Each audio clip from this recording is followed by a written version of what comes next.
Hi and welcome to another YouTube video. In today's video I want to show you this British brick mansion that I've built for Lesierras shell challenge. So that's why you didn't see me build the actual shell of the house, because that one already pre-existed. This was one that really inspired me to build in this sort of style. I don't know, I have also recently watched Bridgerton, as I think a lot of people have, and there you have like these huge mansions who are all built with this like brick, and they have these vines and are like overgrown and stuff. So this is of course nowhere near the size that these like mansion castles are. This is like pretty small, but I still wanted to be inspired by that style, just like in a smaller form, and so I did because nobody's stopping me. And yeah, so that was my inspiration for the build. And yeah, as I already said, this shell challenge was made by Lesierras, who recently hit 1,000 subscribers on YouTube, and she's just a phenomenal Sims for YouTube and content creator, and so I'm so happy for her, and it was no question in my mind that I wanted to do this shell challenge. I was actually pretty late, so I guess by the time that you see this video, the deadline for getting the shell challenge toured in the video is already over. But if you are inspired too by the shell, it is on her gallery that I'm also going to link or like write the name of in the description, and so yeah, you can still check it out, but I think the deadline is already over. I'm very sorry that I didn't get this out earlier, but it was a bunch of fun to build, so I can still recommend it. And as you can see, the general look and feel of the exterior of this house or mansion is already in place. So currently I'm just placing the wisterias, and then later I'm going to place some ivy underneath to kind of fill up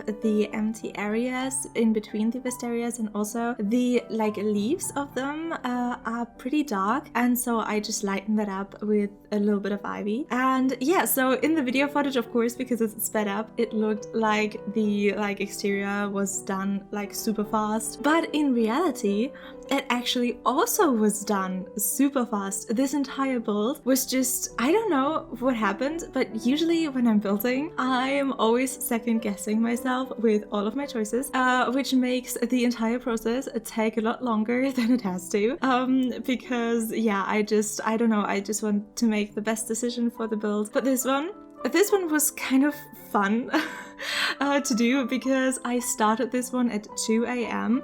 When I actually needed to get up early the next day, but I just couldn't sleep, and so at 2 a.m. I was just like, oh, I just forget it, I'm just going to build something, because I was in the mood to build and I couldn't sleep anyways. And so I started at 2 a.m. and I finished it at around 4:30 a.m. So just like in one go, 2.5 hours, and this build was done. And I usually do not build like this. I usually take in between 4 to like 14 hours for my builds, depending on the size. Of course, I won't spend 14 hours on a tiny house, but I think you get what I mean. So this one was incredibly fast to do, but I'm still super happy with it. So when you see the finished product in the end, let me know if you thought, like, if it makes sense in your head that this took only 2 hours, because it doesn't in my head.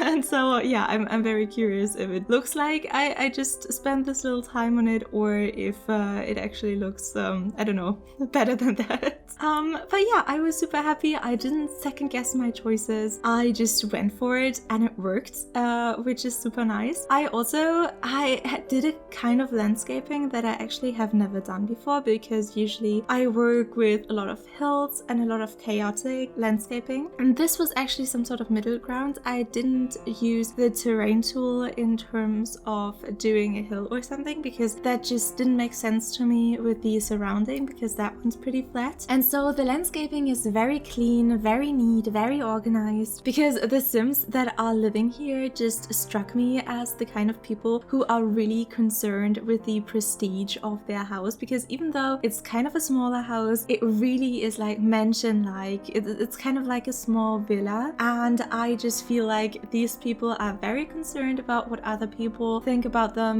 and they are going to pay a gardener to make their grass the greenest grass in the area, and have like the most well-kept garden. And so with that kind of like backstory for the Sims that live here in mind, I really wanted to get that vibe across, and that was actually kind of cool because usually I do too much with my landscaping. I just do all the things. I have rock formations, I have terrain, I have hills, I have like flowers just covering the entire ground, I have waterfalls, just all of the things in one build. But this time I actually like intentionally kept that kind of like on the low, and I just did what was necessary because I just thought that they wanted to show a lot of their lawn and they wanted to show like how well kept it is. And then they have like these areas of flowers, but they are also like surrounded by that like dirt, and they don't grow over the dirt and all of the stuff like that. So that was pretty successful, and I actually really like the effect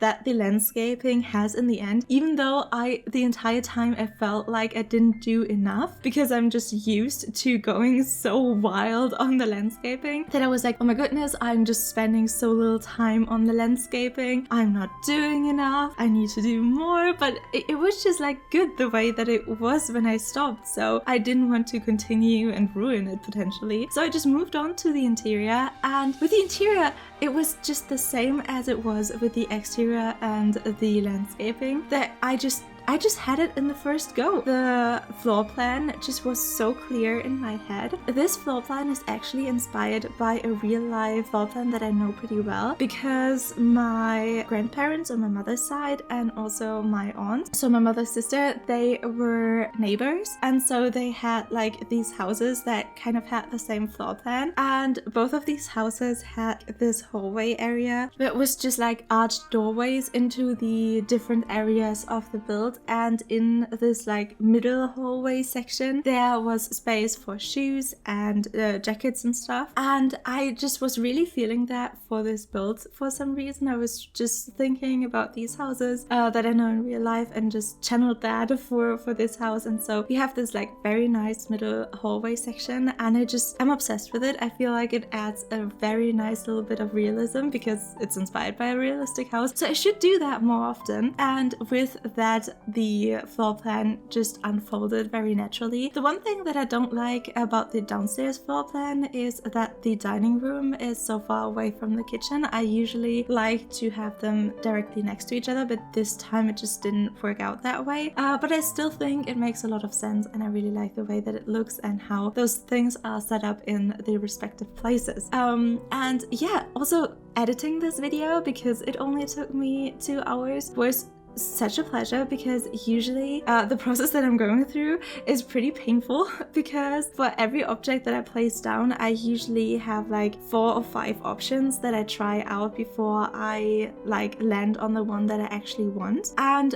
for the video I usually edit out the decision-making process for every single object, so you only see me placing the object that I actually plays in the end, and that can be painful at times, even though I really love editing. It's like my cozy zen place.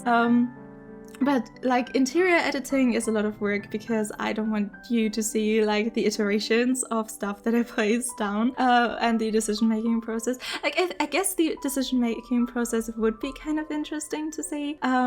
So I don't know why I edited out, but I guess it's just like to save time so you don't have to sit through too long of a speed build. But yeah, that can be painful at times, but this time I just saw a thing and I placed it down and I just stuck with it. I don't know, this time I was not as indecisive as I usually am, which is probably caused by sleep deprivation. But if this is the kind of build that I produce under sleep deprivation, I'll take it.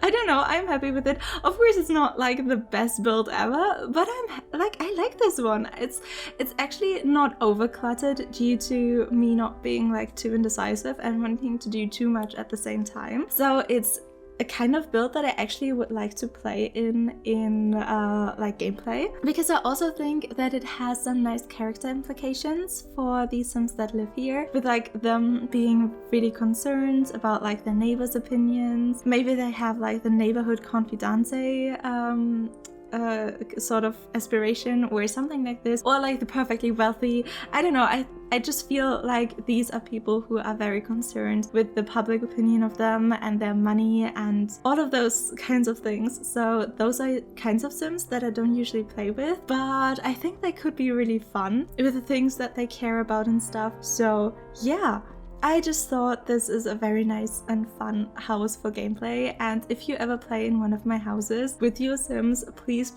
let me know and show me like some screenshots if you want to or not, because I am always interested in hearing that sort of stuff. And this whole house has 2 bedrooms, which is not actually that much. I guess you could turn the office space that I'm going to decorate last into a 3rd bedroom if you really needed to, and if your Sims family expanded. So that's also nice because you also have a desk space downstairs, so this one is actually not necessary. But in my head, the Sims that I was imagining were like 2 adults with a teenage daughter who like just turned into a teenager, so there are still some like toys and stuff left in the room, but in general it's a teenager's room, which I think is really nice, because in The Sims the transition between child and teenager is so hard, so that we usually also like do a harsh transition with the decoration of their rooms. But for me personally, I know there are just these sentimental objects that are always hung onto, so I would have never wanted to get rid of them so fast, and I think a lot of people feel that way, so I thought that was a nice little touch of realism as well. And with that, I really hope that you liked and enjoyed this video. If you would consider subscribing, you would make me super duper happy, and I hope we'll see each other again.